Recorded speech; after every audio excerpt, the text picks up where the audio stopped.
মোৰ মৌনতাৰ ভাষা বুজি পোৱা জানো তুমি? মোৰ মৌনতাৰ ভাষা বুজি পোৱা জানো তুমি? জীয়াই থকাৰ আখৰাৰ প্ৰস্তুতিত ব্যস্ত হৈ থাকোঁতে কেতিয়ানো জীৱনৰ ভাগৰুৱা ভৰ দুপৰীয়াটো মোৰ কোলাতে আহি শুই পৰিল। মইচোন গমকে নাপালোঁ।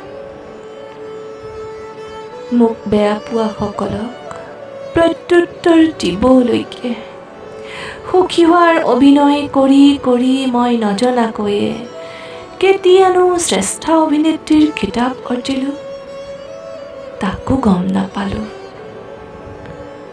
মোৰ অভিমানবোৰ অভিযোগ হ'বলৈ নিদিবাচোন তুমি, নহ'লে ইহঁতে অজুহাত বিচাৰি তুমি গম নোপোৱাকৈয়ে মৌনতাক সাবটি ল'ব।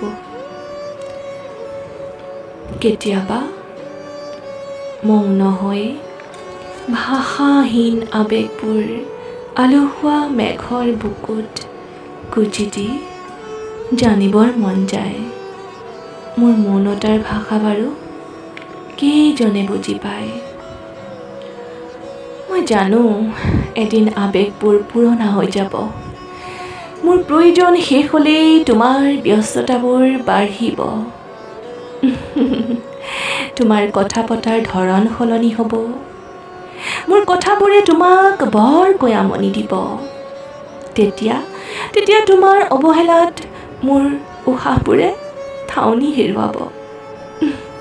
সেয়ে তোমাৰ জীৱনৰ আন্ধাৰ বাটটো পোহৰাবলৈ যেতিয়াই প্ৰয়োজন হয় তেতিয়াই মোক জ্বলাবলৈ মই তোমাৰ বাবে সুলভ মূল্যৰ মম হ'ব নোৱাৰোঁ।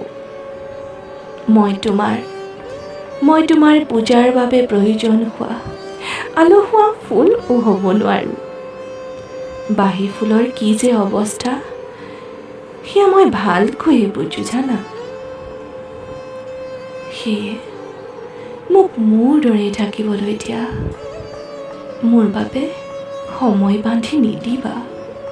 কোনো জৰিৰে মোক জবৰদস্তি বন্ধ কৰি আৱেগবোৰ মোৰ মূল্যহীন নকৰিবা।